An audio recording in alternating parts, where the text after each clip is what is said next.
What's up everybody, welcome to another episode of China Update, where I provide you guys with the most up-to-date political, economic and geostrategic analysis on the world's number 2 economy. My name is Tony, let's jump in. Okay, happy Wednesday everybody. Before we move into today's video, I wanted to supplement what we discussed in yesterday's video about policymakers trying to support the Chinese stock market with this observation made a few hours ago by Peking University Professor of Finance Michael Pettis. Quote, once again, the China Securities Regulatory Commission is encouraging stock buybacks and employee share buying in an effort to stabilize stocks. While these may seem tempting policies to prop up struggling stock markets, they do so by exacerbating underlying volatility. Specifically, they increase worker income and improve investment performance when underlying economic conditions improve, but reduce both when the economy declines. Given how uncertain the outlook is this year and next, these policies are a gamble on the part of regulators. End quote. Okay, with that supplementation from yesterday's episode, let's move into today's episode.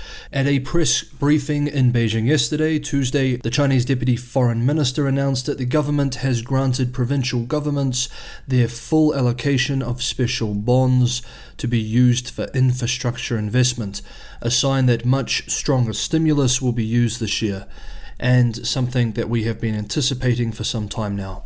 At the event, the Deputy Finance Minister expressed that areas of the country and regions with stronger financial capabilities and lower debt burdens were favoured in the distribution of the debt allowance, expressing, quote, "We will waste no time to match the newly granted quota with eligible projects.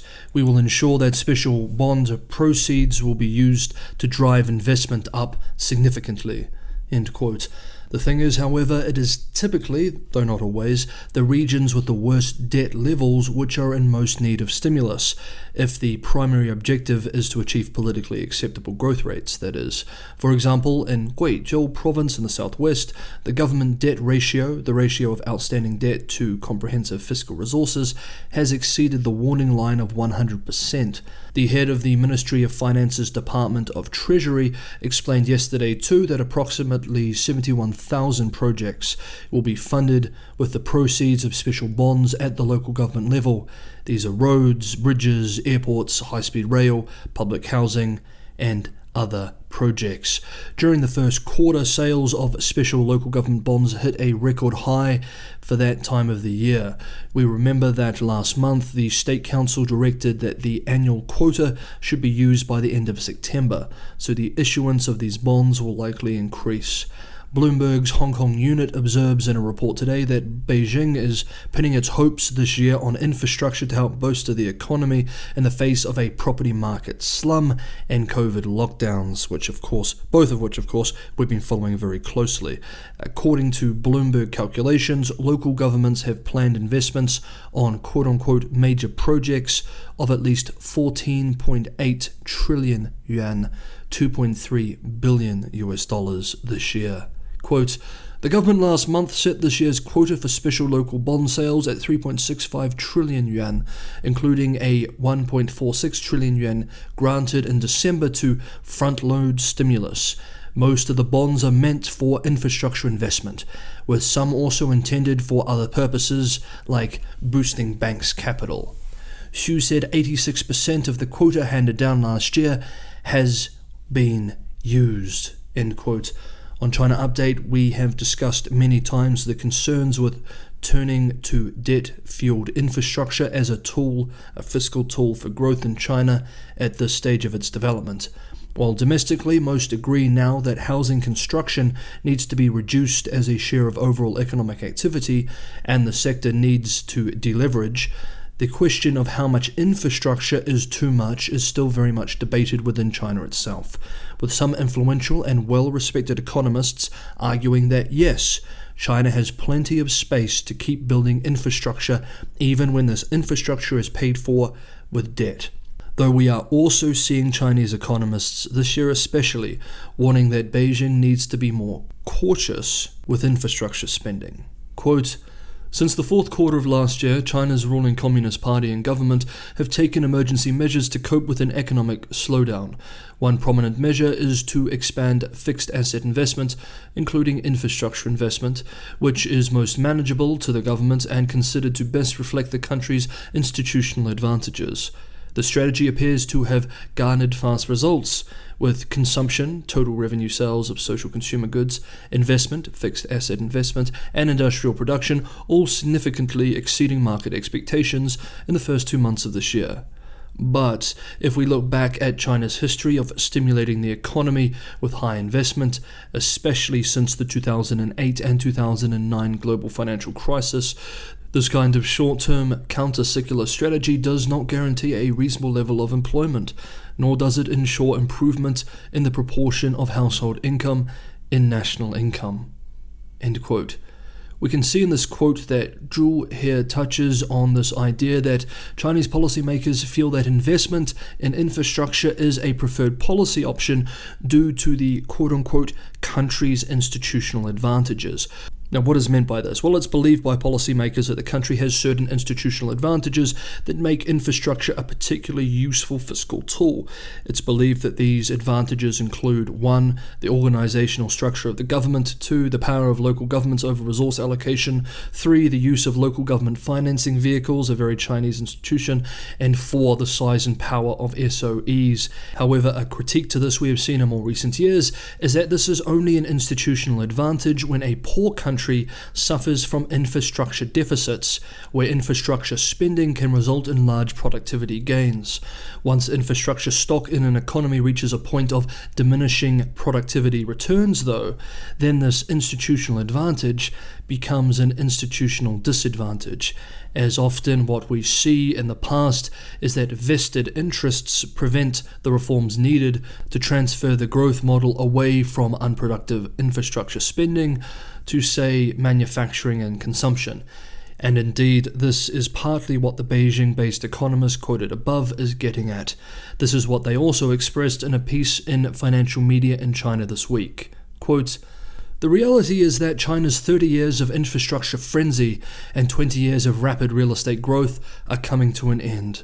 The country has formed a proper network of railways, highways, and airports, and a household has more than 1.1 houses on average.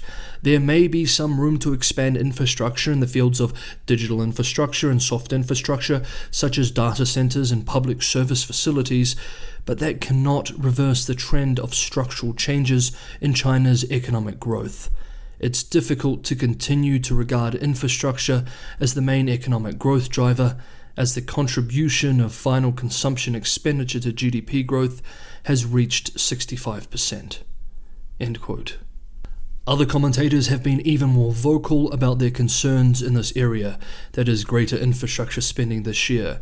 Let's look at one. But quickly though, as always guys, if you enjoy the content, don't forget to hit the like button, and for anyone who wants to go the extra mile, Patreon, Buy Me a Coffee, and crypto links are in the description below. Thank you everyone for the ongoing support. In response to a comment from Li Daokui, director of the Center for China in the World Economy at Tsinghua University in Beijing, where he observes, quote, "This year will be like a rerun of 2008 and 2009 in terms of trying to promote infrastructure," end quote.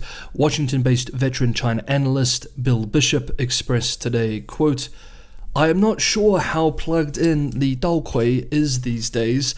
Something like 2008-2009 stimulus would be a disaster. But he is clearly hearing something is coming.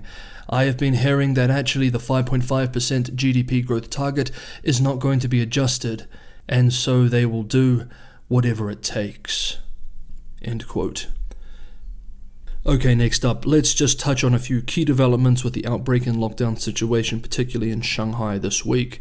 Official data up until yesterday indicated that the growth in new cases in Shanghai may have been stabilizing, and that the vast majority of new infections are now among people already in quarantine or closed-loop management. Forecast results from Lanzhou University show the best-case scenario, where from this week, cases in Shanghai show a downward trend and come under control around May 3rd. Under this scenario, the number of infected people would be about 300,000. Now, this is very optimistic and looks only at Shanghai. Then today, Shanghai reported 26,330 confirmed COVID-19 infections, setting a daily record for the 11th time in 12 days, undermining some of the optimism from the day before. Even if things had already begun improving in Shanghai though, there are many compounds that still face at least 2 weeks more in lockdown, and we remember that there are parts of the country which have been in lockdown longer than Shanghai already. This week, new cases are being recognized in 26 regions across the country, and as we explained yesterday, 87 out of China's 100 top cities, representing 70% of national GDP, are under some form of restrictions or lockdown. Beijing can throw a lot of national resources at Shanghai, but if cases and lockdowns intensify in other key economic regions, resources become increasingly tight. Indeed, neighboring Jiangsu and Zhejiang have already sent many resources, including medical personnel, to Shanghai. We have seen a jump in articles from state media over the last few days responding to criticism on the situation in Shanghai. Today, for example, state-run Xinhua published a special commentary which expressed, quote, "There is no denying that Shanghai, as the financial and economic center of China, will suffer a short-term economic shock due to the rebound of the epidemic. However, the short-term pain that Shanghai is experiencing will not and cannot shake the fundamentals of the Chinese economy." End quote. This commentary is in Chinese, suggesting that Beijing feels that it needs to respond to concern for the economy domestically. As we've seen over the last few days, this concern is not exactly misplaced. Hey guys, I'd love to hear what you thought about some of the updates we covered in today's episode, so throw your comments below. Always love hearing from you. Thank you for watching. I'll see you next time.